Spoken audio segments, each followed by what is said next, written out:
जो अमेरिकन साम्राज्यवादी विचारधारा से जुड़ी हुई थी, उस लिबरल इकोनॉमी के आधार पर पूंजीवादी अर्थव्यवस्था का समर्थन करके एक स्वतंत्र पार्टी की स्थापना हुई। अब यह अमृत महोत्सव के समय हम को लोगों के लिए विशेष रूप से इसका विचार करना इसलिए आवश्यक है कि तीनों बातों के परिणाम क्या निकले। तीनों विचारों के आधार पर देश के विकास में, राष्ट्र के पुनर्निर्माण में, गांव गरीब मजदूर किसान के कल्याण में, ये पूरे मूल्यांकन में किसके किसके क्या क्या परिणाम हुए, इसका अगर मोटे तौर पर अध्ययन किया जाएगा तो मुझे ऐसा लगता है कि इसमें जो सफलता उन्होंने भी एक्सपेक्ट की थी वो नहीं मिली। इसके साथ हमारे पास जो तीसरी बात थी वो कम्युनिस्ट विचारधारा की थी। वो अलग थी, कहीं उसका स्तोत्र रशिया में था, कहीं चाइना में था, और उसके बारे में भी एक बहुत बड़ा ग्लैमर था। उस समय यंग आदमी कोई होता था वो खुद को कम्युनिस्ट कहने में बड़े अभिमान से कहता था कि मैं कम्युनिस्ट हूं।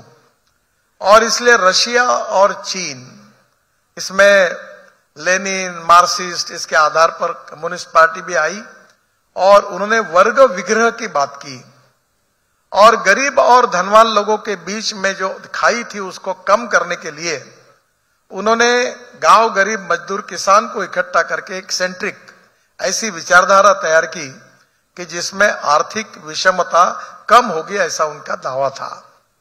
पर आज वो भी बात है कि वो भी अपने कसौटी पर फेल हुई।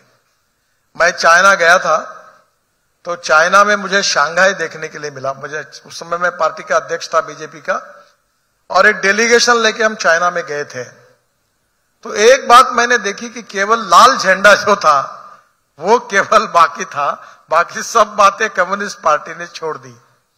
तो मैंने उनको प्रश्न पूछा कि आप तो ये जो पुरानी बातें थी, जो मार्क्स से लेकर लेनिन से लेकर माओ तक आपने किताबों में अपने कन्विक्शन में लिखी थी, ये शंघाई में तो डेवलपमेंट पूरी, जैसे नॉन रेसिडेंशियल इंडियंस होते हैं एनआरआई, वैसे नॉन रेसिडेंशियल चाइनीज जो है उन्होंने डेवलपमेंट की, उनका पैसा आया है।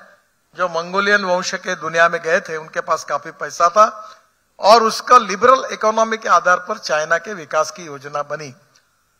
चाइना ने लगभग लिबरल इकोनॉमी को स्वीकार किया। रशिया ने भी कम्युनिस्ट पार्टी को, विचारधारा को छोड़ दिया और समाजवादी पार्टी की स्थिति ऐसी हुई कि दिल के टुकड़े हुए हजार, कोई यहां गिरा कोई वहां गिरा। तो स्वाभाविक रूप से समाजवादी खत्म, कम्युनिस्ट खत्म, और कांग्रेस तो कंफ्यूज पार्टी है। लोकतंत्र और समाजवाद के आधार पर कांग्रेस में अलग अलग प्रकार के आती रही। तो फिर प्रश्न ये उठता है, और जो सागर मंथन में जिसका जवाब हमको देना है कि ये तीनों विफलता के बाद हमारे राष्ट्र को, हमारे मातृभूमि को दुनिया की सबसे बड़ी ताकत बनाने के लिए, विश्वगुरु बनाने के लिए हम हमारी विचारधारा के आधार पर, जो आर्थिक मॉडल के आधार पर हम लोग इस देश को बदलना चाहते हैं, राष्ट्र का पुनर्निर्माण करना चाहते हैं, वो हमारी नीतियां क्या है, वो हमारे कार्यक्रम क्या है, वो हमारे विचार क्या है। यही मुझे लगता है कि हमारे सागर मंथन से यही मंथन निकलकर भविष्य के लिए अगर निकलेगा तो हमारे लिए उपयोगी होगा।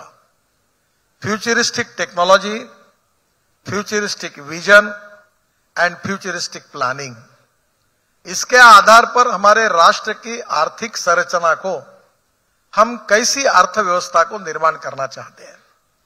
पहली बात है कि हम गरीबी दूर करना चाहते हैं। गरीबी अगर दूर करनी है तो रोजगार निर्माण करने चाहिए। अगर रोजगार निर्माण करने चाहिए तो हमको उद्योग व्यापार को बढ़ाना होगा, खेती का विकास करना होगा। और जब तक कैपिटल इन्वेस्टमेंट नहीं आएगी तब तक रोजगार निर्माण नहीं होगा। रोजगार निर्माण नहीं होगा तब तक गरीबी दूर नहीं होगी। और इसी के आधार पर हमने ये पंडित दीनदयाल उपाध्याय जी के सामाजिक आर्थिक चिंतन से जो बात हमको मिली है वो यही है कि हम समाज के सबसे आखिरी पायदान पर जो खड़ा है, जो सोशली, इकोनॉमिकली, एजुकेशनली बैकवर्ड है, उस दरिद्र नारायण को केंद्र बिंदु मानकर हम हमारे सामाजिक आर्थिक परिवर्तन की दिशा निश्चित करें। अब मुझे ऐसा लगता है कि हमारे पूरे विश्व में राष्ट्रवाद का विचारधारा, राष्ट्र को सामर्थ्यवान बनाने के लिए सुशासन और विकास, और सुशासन और विकास में हमारा उद्दिष्ट अंत्योदय।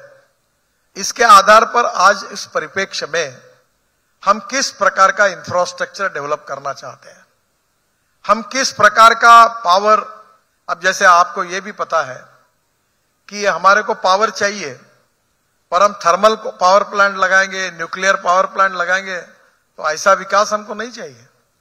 हमको चाहिए ethics, economy, ecology and environment. Ethics क्या है, जिसकी चर्चा मैंने की है, जिसका उद्दिष्ट की चर्चा की है। उद्दिष्ट को पूरा करने के लिए इकोनॉमी कैसी चाहिए, वो हमको मॉडल जगह के सामने रखना है।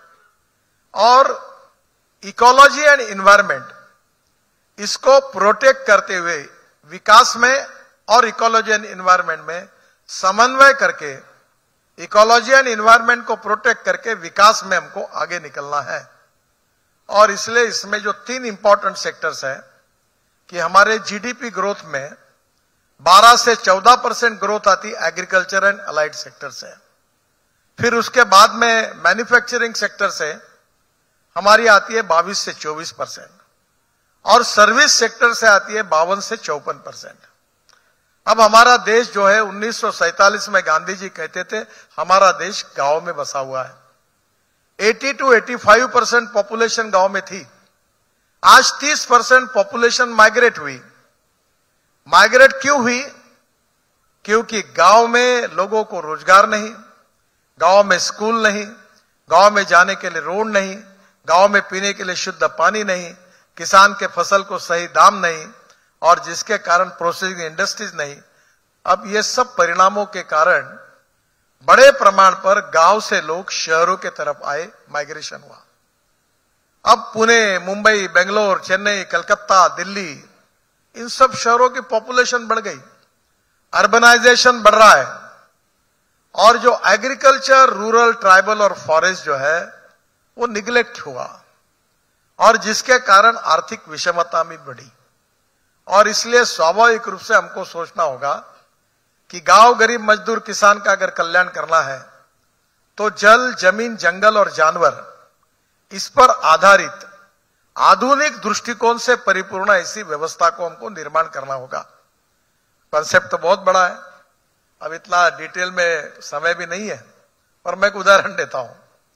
हम लोग गाय के बारे में हमारा संबंध आस्था है, श्रद्धा है। अब 1952 में हमारे गुजरात से गिर जात की एक गाय ब्राजील में गई थी, और उस गाय को उन्होंने डेवलप किया, और वो 60 लीटर दूध देती है। फिर उस गाय से एक बुल तैयार हुआ, टोरंटो, और वो जो टोरंटो था वो देशी गाय जो थी वो गिर, उससे तैयार हुई, उससे वो बुल तैयार हुआ, और उसका सीमेंस निकालकर हिंदुस्तान के देशी गाय को अगर 2 हमने दिया तो 2 लीटर के गाय से गोरी बनती है 25 लीटर की। हर देशी गाय अगर 25 से 40 लीटर दूध देने वाली होगी तो गांव में गरीबी, भुखमरी और बेरोजगारी क्यों रहेगी? अब उसमें नई टेक्नोलॉजी आई, एम्ब्रियो ट्रांसफर यानी टेस्ट ट्यूब बेबी। ये सब हमने किया है, नागपुर में भी है, अभी यहाँ सांगली में चितड़े जी ने किया, और शरद पवार के यहाँ बारामती में, दोनों प्लांट का उद्घाटन मैंने किया है। तो अब क्या हुए, ये जो विश्व हिंदू परिषद में धर्म वापसी आंदोलन, ये वही आंदोलन है। अगर आप जर्सी को और हुस्टन को अगर गिर जाए का सीमेंस लगा दो तो 3 वेत में वो देशी हो जाएगी। यानी कन्वर्शन जो गए हैं बाहर, उनको वापसी लाने का कार्यक्रम हो गया। यानी हमारी पूरी ब्रीड देशी बन जाएगी। दूसरा ऐसा टेक्नोलॉजी आया है कि गोरी होगी, गोरा नहीं होगा। बेटी बचाओ अभियान की जरूरत नहीं। अब यह टेक्नोलॉजी आ गई, और पूरी गिर, साहिवाल, राठी जो हमारी देशी नस्ल है, ये गाय अगर पूरे देश में तैयार होगी, और ये गाय की जो गोरी तैयार होगी वो 30-30, 40-40 लीटर की होगी, तो हमारे देश में किसान आत्महत्या क्यों करेंगे? अभी हमारे यहां मदर डेयरी लाई हमने विदर्भ में, मैं विदर्भ में हूं, नागपुर में। हमारे यहां 10,000 किसानों ने आत्महत्या की है, और मराठवाड़ा और विदर्भ के जिलों को लेकर अब ये बड़ा काम शुरू हुआ है। अब नागपुर में मैंने ये लेबोरेटरी तैयार की, और मैं अब हमारे गोरक्षण वालों को बोलता हूं, तुम गोरक्षण डालने की जरूरत ही नहीं है। आप अगर ये वहां जैसे गोट फार्म होता है वैसे काउ फार्म खोलिए, super speciality hospital for cow, और 2 लीटर के गाय को अगर आप नेपियर ग्रास अच्छा लगाकर उसको साइलोज में डालते तो साल भर ग्रीन घास मिलता है। और अभी हमने हमारे यहाँ तैयार किया है कि जो कॉर्न है, सोयाबीन की केक है, कम पैसे में ज्यादातर प्रोटीन किसमें है? देखो कितना दुर्भाग्य है देश में। हमारे देश में सोयाबीन तैयार होता है, उसमें 49% प्रोटीन है, और पूरा सोयाबीन की केक हम एक्सपोर्ट करते हैं south east Asia, Indonesia, Malaysia और चाइना, क्योंकि 49% प्रोटीन वाली जो डेप है वो जाकर जो सफेद रंग के सुअर है वो मोटे बनते हैं और उनका मांस वहां खाते हैं, और यहां आदिवासी मैल न्यूट्रिशन से और कुपोषण से मर रहे हैं। तो ये सोयाबीन के केक इसका भाव है 55 रुपए किलो, जिसमें 49% प्रोटीन है। और अभी कुछ ऐसे, अभी मुंबई में एक ने ये सोयाबीन के केक से एक सेव बनाई है, इतनी अच्छी और टेस्टी है। तो मैं हमारे फूड एंड टेक्नोलॉजी को ये कहा कि भाई आप सोयाबीन की केक के फूड आइटम तैयार करिए जिसमें 49% प्रोटीन है, और उसके लड्डू और उसकी सेव और उसकी पपड़ी अगर ये आदिवासी अगर खाएंगे तो क्यों आत्महत्या करेंगे? तो एक तरफ विचार पूरा नहीं है।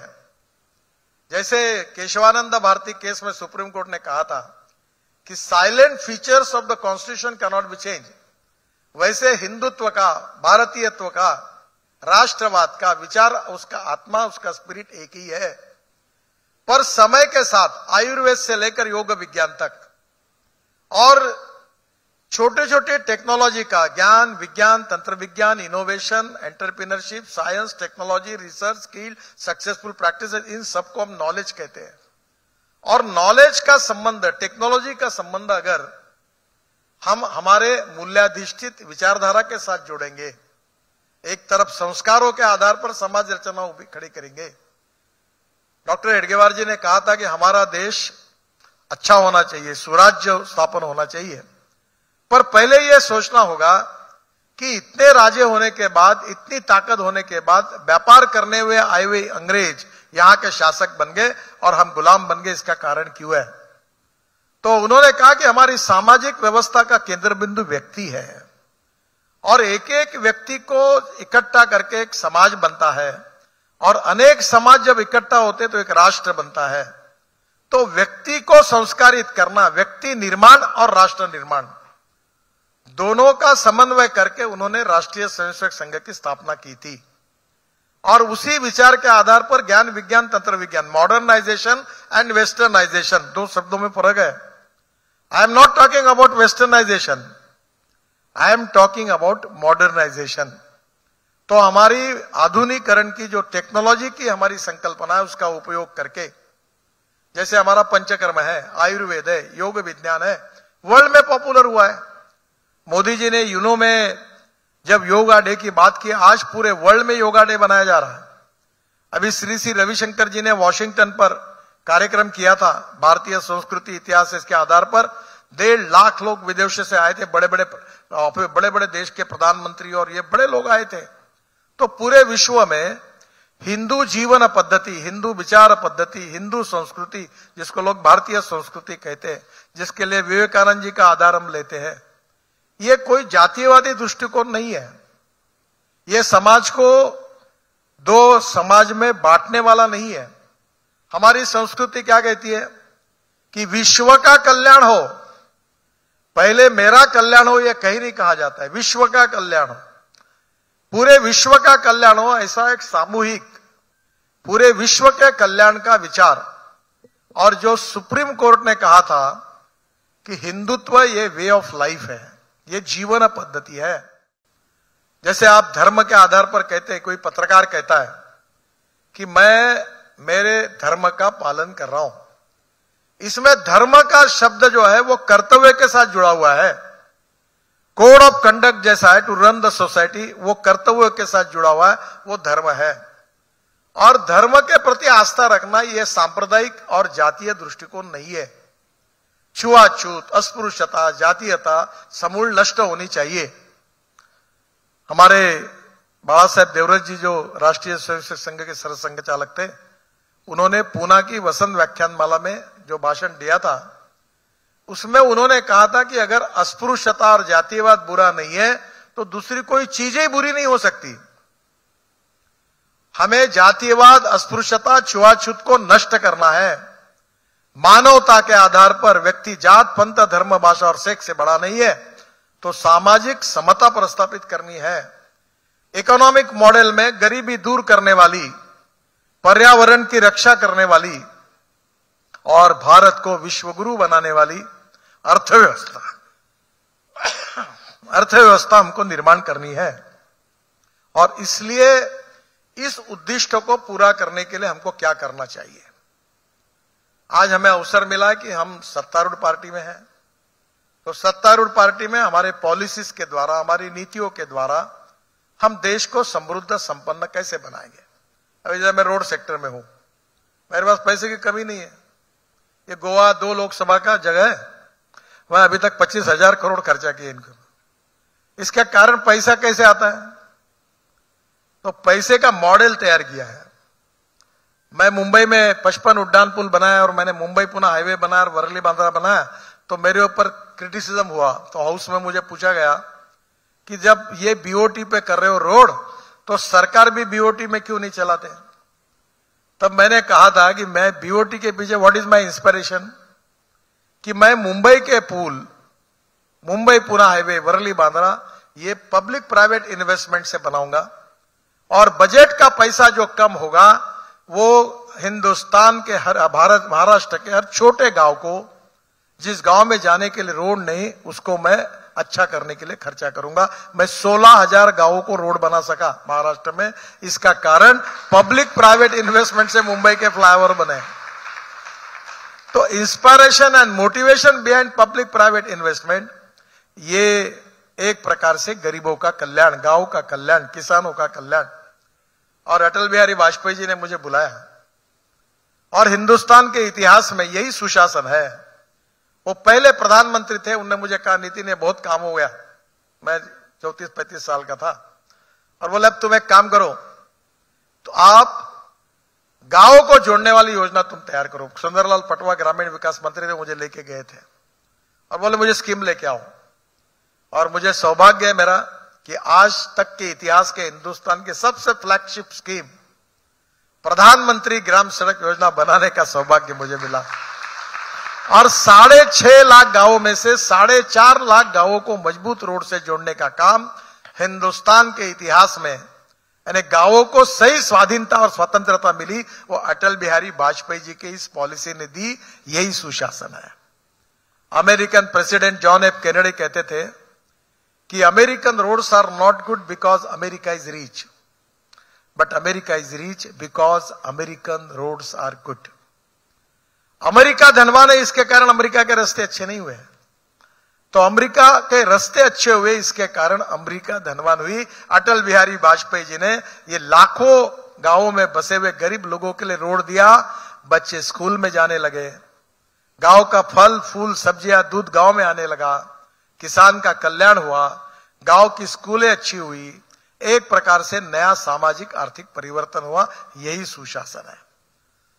सुदर्शन जी मुझे कहते थे, मैं दूसरी बात कहूंगा, मैं सुदर्शन जी के साथ बैठता था 2000 उनके मृत्यु के 2-3 साल पहले, और मुझे कहते थे नितिन ये आतंकवाद की समस्या क्यों है? बोला क्यों है? बोले ये पेट्रोल डीजल और फॉसिल फ्यूल के इंपोर्ट में इस समस्या का समाधान है। जिस दिन ये इंपोर्ट बंद नहीं होगा, विश्व में आतंकवाद समाप्त नहीं होगा। हमारे देश का आज इंपोर्ट कितना है? 16 लाख करोड़ का है। क्या ये इंपोर्ट अगर हमने कम किया, import substitute, cost effective, pollution free और इंडिजिनियस, तो क्या ये 16 लाख करोड़ कहां जाएंगे? ये हिंदुस्तान के गरीब के हाथ में जाएंगे। और इसलिए अल्टरनेटिव फ्यूल और बायोफ्यूल हमारी सरकार ने लाई। अब मेरे पास इथेनॉल पर चलने वाली गाड़ी है टोयोटा, मैं प्रचार करता हूं बायोफ्यूल और अल्टरनेटिव फ्यूल का। मेरा तो मकसद है लाइफ का, साले पेट्रोल डीजल वालों का बैंड बाजा ही बजाना है। इनका जिस दिन एक बूंद नहीं आएगा हिंदुस्तान में, वो एक नया स्वातंत्र मिलेगा, ऐसा मैं समझता हूं। ऐसे पोल्यूशन भी हो रहा है। अब किसान शुगर केन जूस से इथेनॉल बना रहे हैं, बी मोलाइसिस से इथेनॉल बना रहे हैं, सी मोलाइसिस से इथेनॉल बना रहे हैं, बांबू से इथेनॉल बना रहे हैं, कॉर्न से इथेनॉल बना रहे हैं, राइस, कट राइस से, ब्रोकन राइस से इथेनॉल बना रहे हैं, अब फूड ग्रेन से इथेनॉल बन रहा है, परली से, राइस स्ट्रॉ से इथेनॉल बन रहा है। और आपको उधर ये इथेनॉल पर मैं जिद्द से ट्रांसपोर्ट मंत्री पीछे लगा, बजाज, टीवीएस और हीरो तीनों ने अपनी स्कूटर, ऑटो रिक्शा 100% इथेनॉल पर लाई। और मेरे पास अभी दिल्ली में गाड़ी है इनोवा।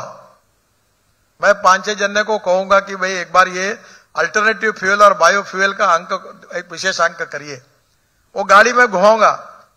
वो गाड़ी इतनी सुंदर है कि वो 100% इथेनॉल पे चलती है। इथेनॉल का रेट 60 रुपए लीटर, पेट्रोल का 120 रुपए लीटर। गाड़ी इथेनॉल पे चलते हुए 60% बिजली तैयार करती है और 40% इथेनॉल पर चलती है।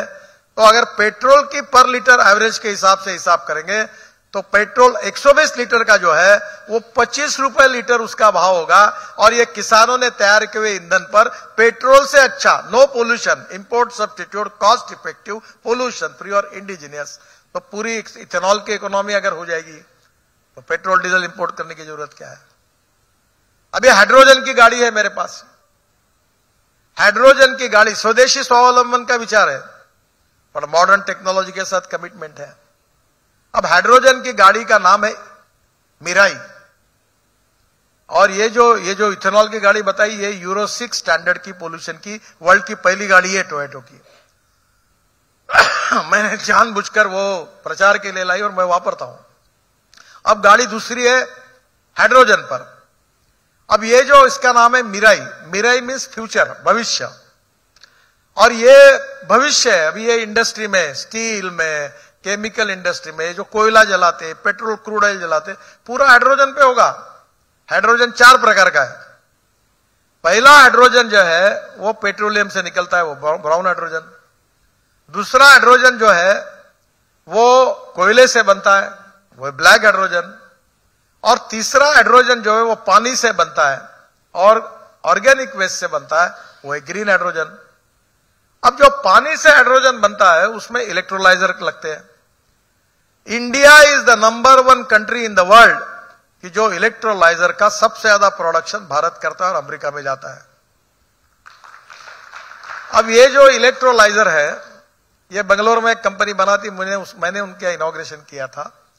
पर 1 किलो हाइड्रोजन के लिए 50 यूनिट पावर लगती है। अगर सोलर पावर 3 रुपए अगर पकड़ेंगे तो 150 रुपए की हो गई। तो हाइड्रोजन का भाव 300 रुपए किलो जाएगा। 1 kilo hydrogen equal to 4 litre of diesel, 3 to 4 litre. तो स्वाभाविक रूप से मैंने तय किया कि हाइड्रोजन का रेट $1 के नीचे लाएंगे। अगर $1 के नीचे यानी 80 रुपए में अगर 1 किलो हाइड्रोजन मिलेगा तो 4 लीटर के बराबर होगा। यानी 400 रुपए के डीजल के तुलना में 100 रुपए का हाइड्रोजन, तो सस्ता होगा। और हाइड्रोजन पर अगर गाड़ियां चलेगी, ट्रक चलेगी, बसेस चलेगी। अब हो गया, टाटा और लेलैंड ने उनके आईसी इंजन में हाइड्रोजन डालने के ट्रक मैंने लॉन्च किए। अब कार आ रही हाइड्रोजन की, बसेस आ रही हाइड्रोजन की। और पानी से हाइड्रोजन निकालने की 2 टेक्नोलॉजी अभी निकली और अभी काफी इंडिया में काम हो रहा है। वो पहला यह है कि हमारे यहां कचरे से मीथेन निकालकर हाइड्रोजन निकाले। Hindustan chemical institute of Bangalore में उन्होंने रिसर्च किया और डॉक्टर यादव है केमिकल इंस्टीट्यूट मुंबई के, उन्होंने तैयार किया। और दोनों ने मुझे आश्वस्त किया कि हम लोग $1 के नीचे लाने की कोशिश कर रहे हैं। यही तो राष्ट्रवाद है, यही तो स्वदेशी है। इंपोर्ट को कम करना, एक्सपोर्ट को बढ़ाना, गरीबी को दूर करना, एम्प्लॉयमेंट पोटेंशियल को खड़ा करना। 50 लाख लोगों को रोजगार मिलेगा। अब मैं ऑटोमोबाइल इंडस्ट्री का मंत्री हूं। हमारी ऑटोमोबाइल इंडस्ट्री जब हमारी सरकार आई, जब मोदी जी ने चार्ज लिया, तब 7 लाख करोड़ की थी। आज हमारी इंडस्ट्री 12.5 लाख करोड़ की है। और this is the industry which create maximum job. 4.5 crore लोगों को जॉब दिया है। राज्य सरकार और भारत सरकार को सबसे ज्यादा जीएसटी देने वाली इंडस्ट्री है। और ये जो इंडस्ट्री है ये हमारा सबसे ज्यादा एक्सपोर्ट करने वाली है। और अब हमने तय किया है कि विश्वगुरु बनना है, $5 ट्रिलियन की इकोनॉमी बनना है। वर्ल्ड की तीसरी अर्थव्यवस्था बननी है और दुनिया के सब ब्रांड हमारे यहां मैन्युफैक्चरिंग कर रहे हैं, तो हम आने वाले समय में हम विश्व में प्रथम नंबर पर जाएंगे। जो नंबर था हमारा 7वें नंबर पर, अभी 3 महीने पहले हम तीसरे नंबर पर आए। हमने जापान को पीछे डाला और हम तीसरे नंबर पर आए।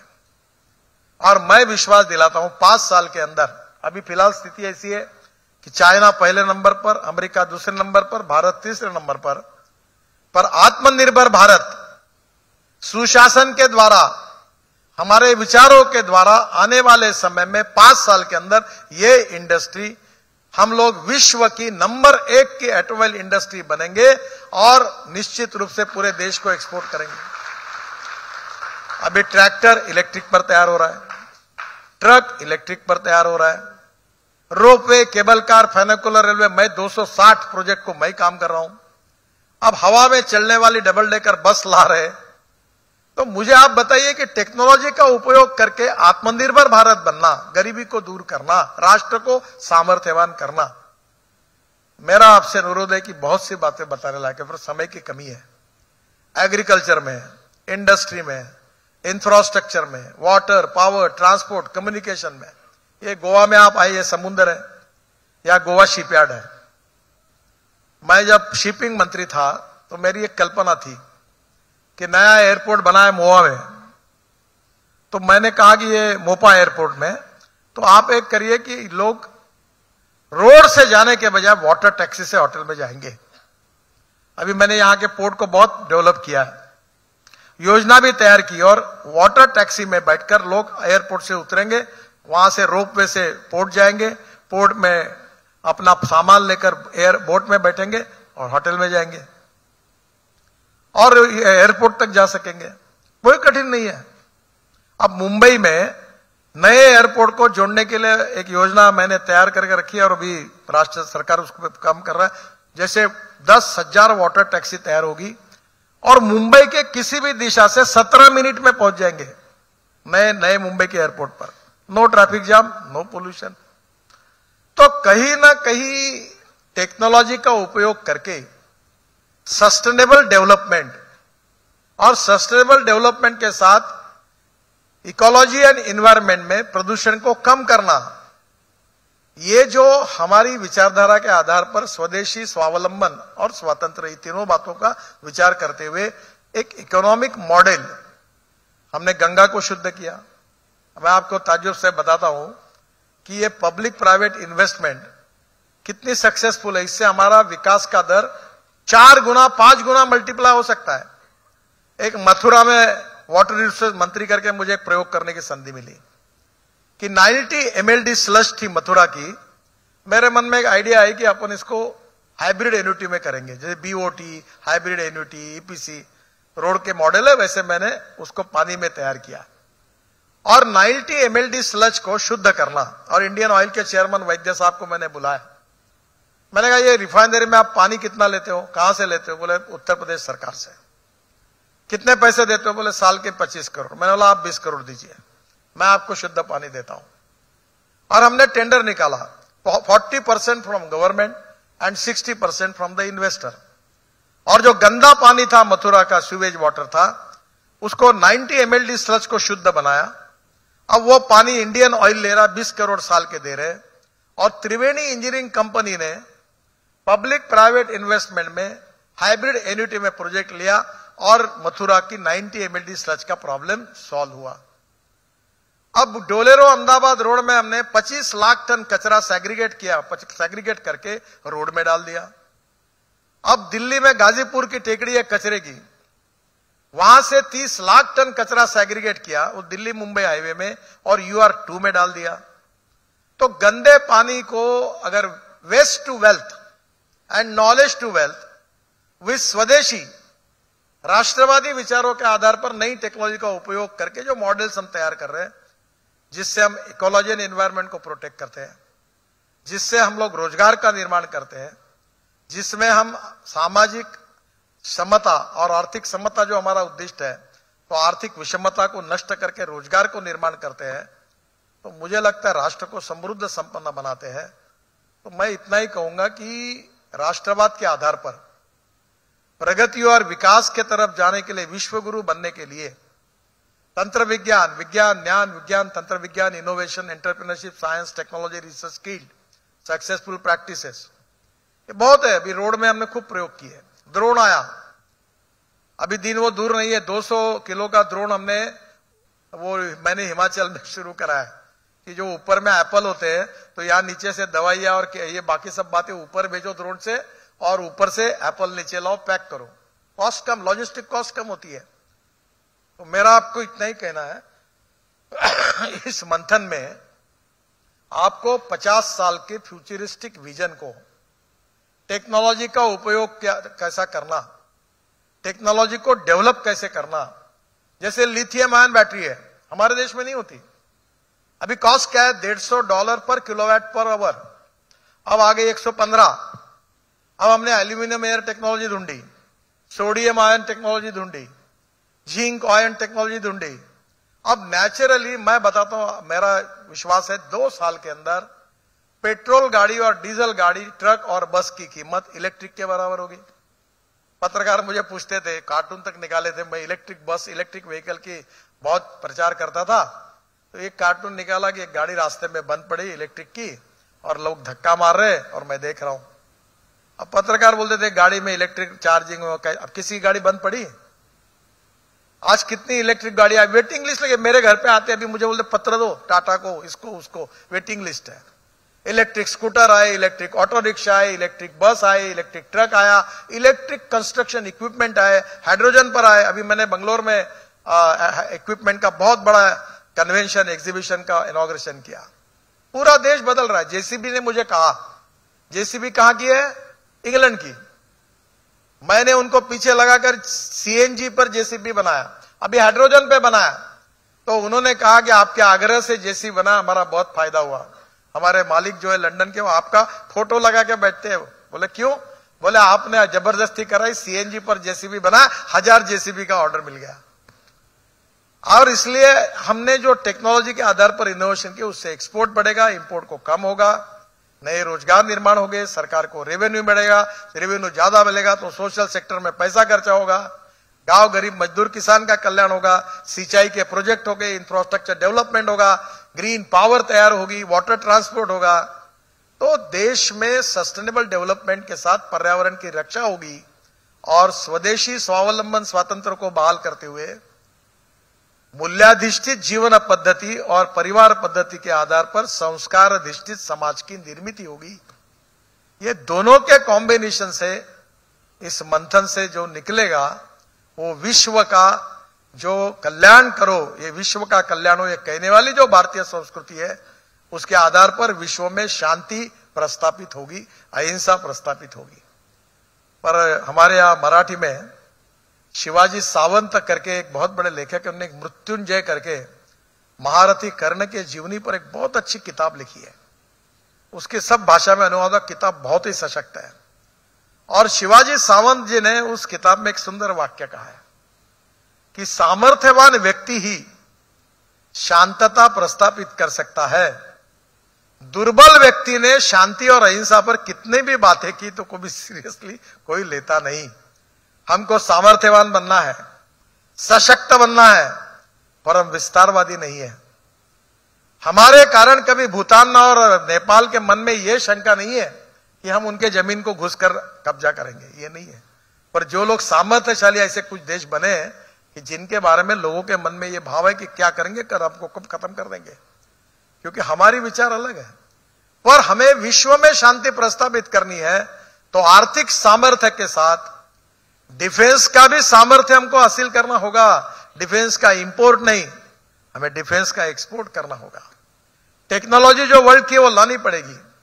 हेलीकॉप्टर्स, एमपीबीएस सी प्लेन, फाइटर जेट हमारे यहां बनने चाहिए, और हम देश को पूरा देंगे, सामर्थ्यशाली बनेंगे।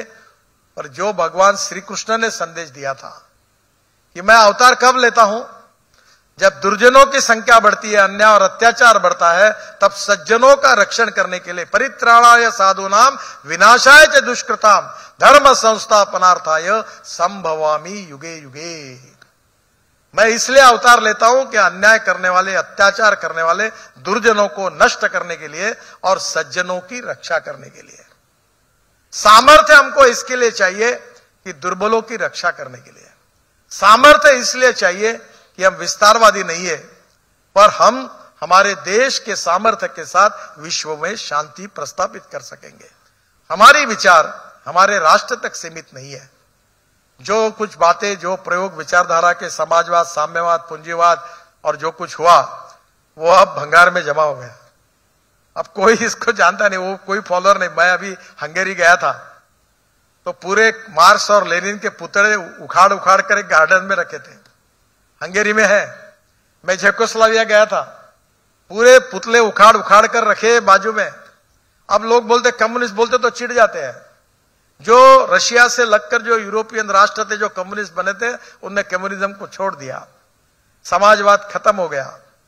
और कांग्रेस की आर्थिक नीति के साथ 60 साल अवसर बनने के बाद भी गरीबी दूर न हुई, न रोजगार निर्माण हुआ, न देश का विकास हुआ। हमारे इकोनॉमिक मॉडल के आधार पर स्वदेशी स्वावलंबन और टेक्नोलॉजी का उपयोग करते हुए विश्व में सामर्थ्यशाली बनने का जो हमारी विचारधारा है, जो मॉडल है, उसी के आधार पर हम निश्चित रूप से यशस्वी होंगे।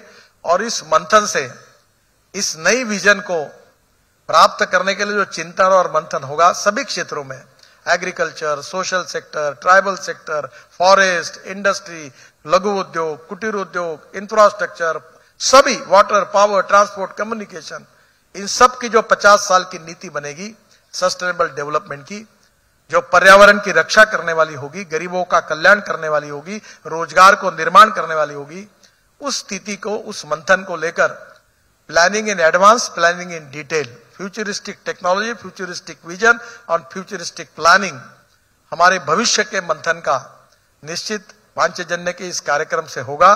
और ये अगर हम पूरा करेंगे तो अटल बिहारी वाजपेयी जी के लिए, जो हमारे प्रेरणा स्रोत है, उनके लिए वो सबसे बड़ी श्रद्धांजलि होगी।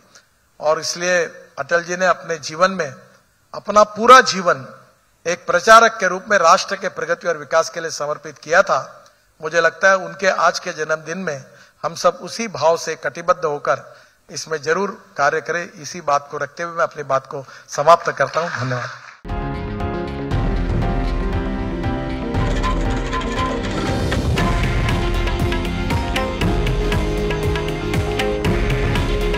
हे आहे देशातील नंबर 1 न्यूज नेटवर्क आणि आपण पाहत आहात TV9 मराठी। काळजी तुमची, हित महाराष्ट्राचं।